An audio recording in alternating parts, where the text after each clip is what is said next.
Sayang, parang malabo na po matuloy ang suntukan ni Mayor Baste at General Torre, mga kababayan.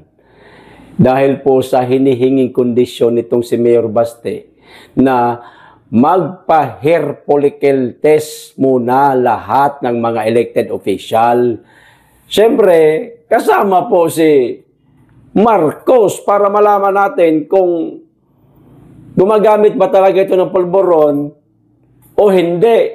Ay, di ba'y tama lang mo yung kondisyon niya? O, di ho ba? Ngayon, kapag hindi po makumbinse nitong si General Torre, si Bongbong Marcos at iba pang mga elected official para magpa-hair follicle test, walang mangyayaring suntukan. Sana, General Torre, pilitin nyo po si Bongbong Marcos at itong iba pang mga elected official na magpa-hair follicle test sila para matuloy ang jumbaga ninyong dalawa. Panoorin po natin mamaya, mga kababayan, ang video ni Mayor Baste dito nga sa paghingi niya po ng kondisyon kay General Torre. Pero basahin ko po muna. Ito kasama na rin po itong mga kritiko ng mga Duterte. Kasi nabash po si Mayor Baste na tinawag siyang duwag. Ito ho. Baste Duterte, tinawag na duwag ng mga netizen. Kita nyo na. Siyempre, ito yung mga bangag supporter, mga kababayan.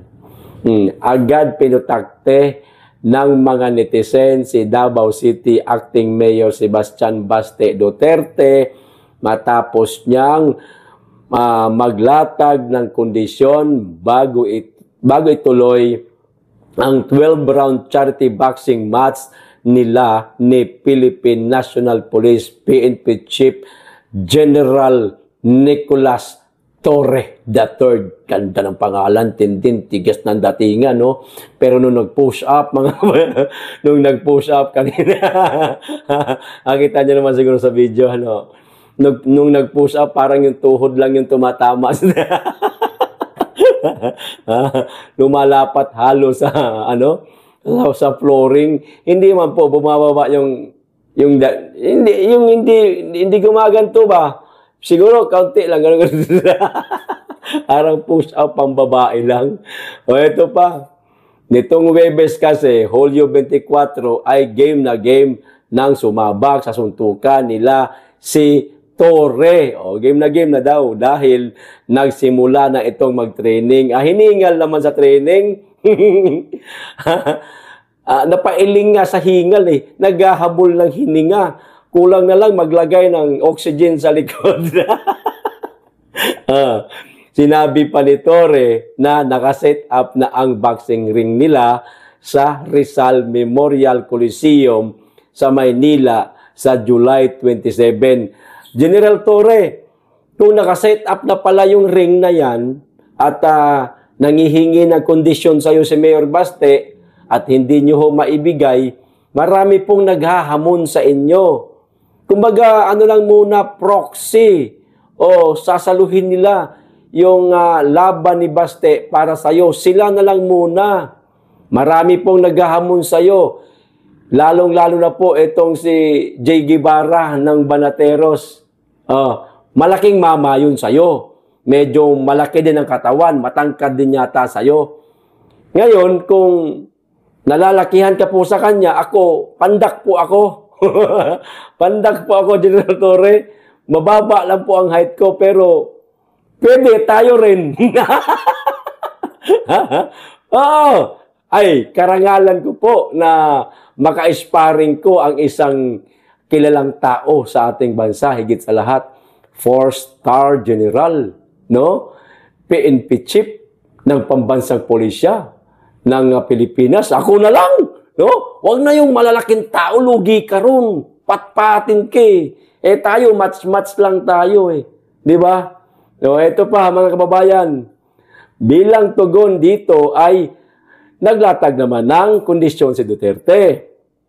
Aniya, pakiusapan umano muna ni Torre si Bongbong Marcos na ipag-utos na sumailalim sa hair follicle drug test ang lahat ng elected official kabilang na ang huli. No? Ibig sabihin siguro ito si Marcos din. Oh. If you're really serious about this, kung gusto mo yung charity na yan and you've lied some conditions, then let me lie my own condition. So, meron palang kondisyon din si Torre. Hindi lang si Mayor Baste ang mayroong kondisyon. Itong pagpapa-hair follicle sa lahat ng mga elected official kasama si Marcos. Si Torre din. May kondisyon din siya. Yung kondisyon niya, doon sila sa Araneta, para pag kumita nga naman, syempre ma-entrance yan, o ibibigay nila sa sa mga nasalanta ng bagyo, mga nalubog sa baha. Tibagay, kondisyon din naman matatawag yan, mga kababayan. Di ba? O sige, sabi niya ganun. O sige, doon tayo sa doon tayo sa Araneta. Para makatulong na rin tayo sa mga nabahaan. O di ba kondisyon din yan, kasi kung hindi siya nagbanggit ng isang lugar tulad ng Araneta na yan, at sabihin niya lang, o sige, lipad ka papunta dito ng Davao, o dyan lang, walang walang ring-ring, magbitbit ka ng sarili mong gloves, ako din, sunto ka na. Yung ganun, di ba? O walang kondisyon yan kasi walang kapalit na material na bagay. Yung sinabi ni Torre na doon sila sa Araneta Coliseum, meron ng kalakip na malaking halaga ng pera, which is ito nga sanang itutulong nila sa mga nabahaan. Di bagay kondisyon yon, so humingi din ng kondisyon si Mayor Baste. Yun nga, yung pagpapa-hair follicle test sa lahat ng mga elected official. Ito pa, for the event, kung serious ka talaga these are my conditions. Pakiusapan mo yung amo mo na presidente and let it come out of his mouth that all elected officials should undergo a hair follicle drug test. Papalagan ko yung charity mo na yan. Walang problema, sabi ni Mayor Duterte nga, mga kababayan. Dahil dito, tinawag siyang duwag, ng mga netizen dahil siya raw naman ang unang naghamon kay Torre. Duwag daw si Mayor Baste, mga kababayan. Mayor Baste, papayag ka niyan? Tawagin tayong mga taga Davao na duwag? Ako sa'yo, kasahan mo na yan. Ganito na lang. Magpustahan na lang kayong dalawa. Magpustahan na lang kayong dalawa, Mayor Baste at saka ni Torre. Pag natalo ka, Mayor, depende na kung ano ang gustong ipusta nitong si Torre. Pero pag natalo mo si Torre, magpa-hair follicle test lahat ng mga elected official kasama si Bongbong Marcos. Ganon. Tapos may waiver. Tapos, syempre, bago magpirmahan ng waiver, alam ni Marcos yung waiver para magpirma din si Marcos na handa siyang magpa-hair follicle test. No? Kapag natalo itong bata niya na si Torre. Pwede naman yan, Mayor. Ganun na lang sana gawin nyo. Tsaka na yung itong kondisyon na to, malabo ito mangyari.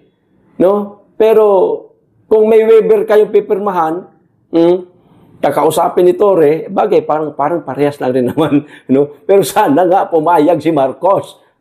Takot man yan makakita ng gunting para putulin yung buhok niya at malaman na baka positive siya. Ito pa. Ito na po yung reaksyon ng mga bangag supporter, mga kababayan. Narito ang reaksyon ng netizen. Sabi nitong isa, walang pangalan duwag. Aba, antindi tapang tao. Parang siya, kaya niya. Wala ka palang isang salita. Ayan.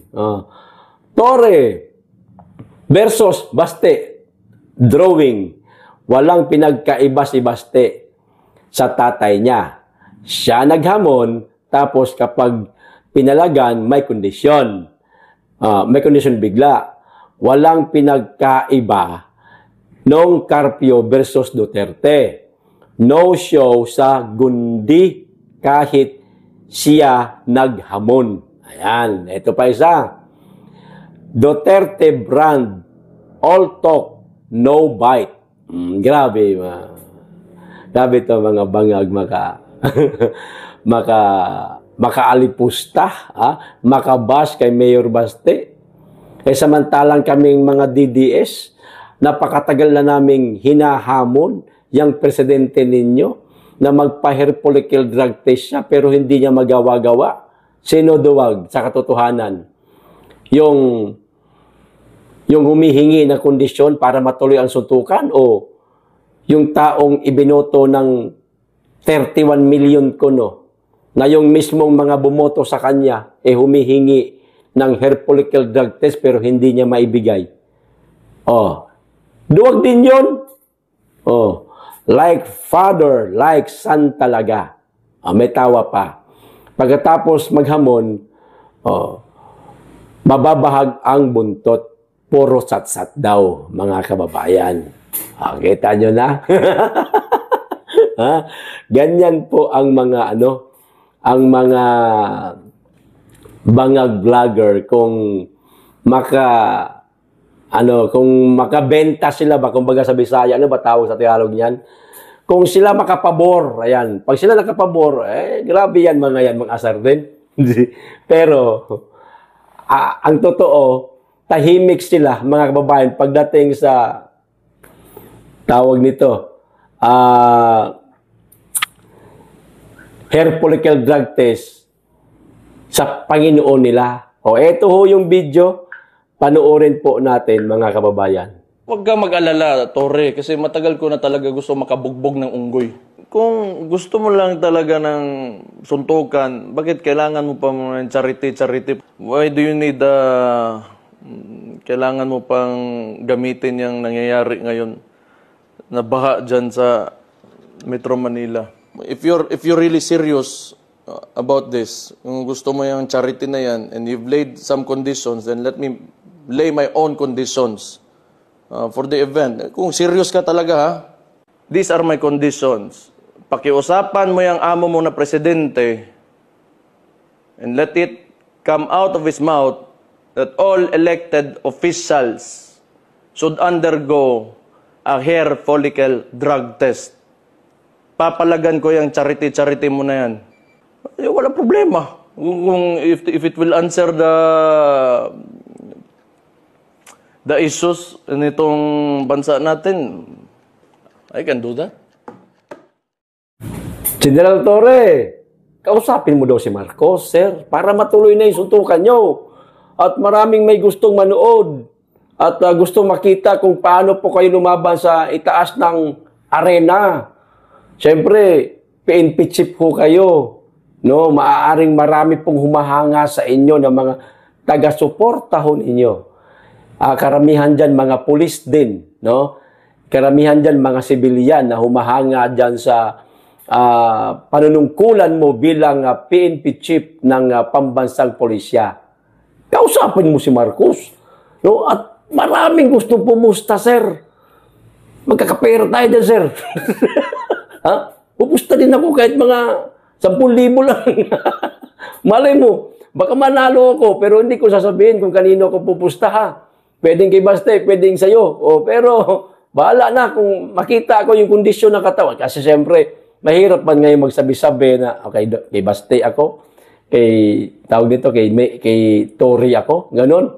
Kailangan makita mo yung kondisyon ng katawan, yung liksi ba? Doon na ako pupusta sa loob. Ganun na lang. Sir, kaya mong kausapin si Mr. President? No?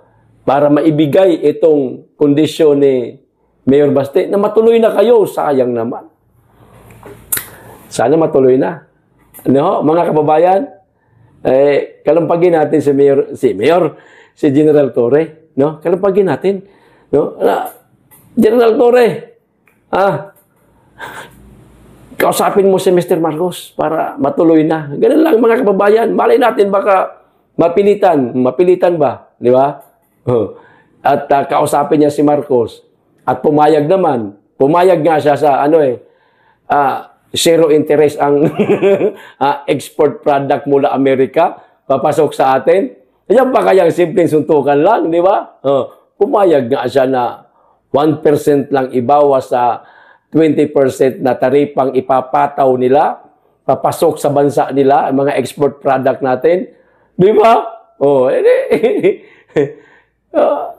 Para magkaalaman na, kalampagin natin, mga kababayan, kung kami-kami lang, di namin to kaya, dapat marami. Kasi si General Torre, masunurin yan.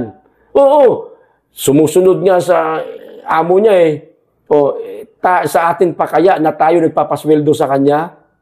Di ba? Kalampagin natin. Sigurado papayag yan. Pag narindi yan, papayag yan. Kalampagin lang natin ang kalampagin. Okay, so hanggang dito lang po. Maraming salamat. Mag-iingat kayo lagi at higit sa lahat, mahalin natin ang Pilipinas.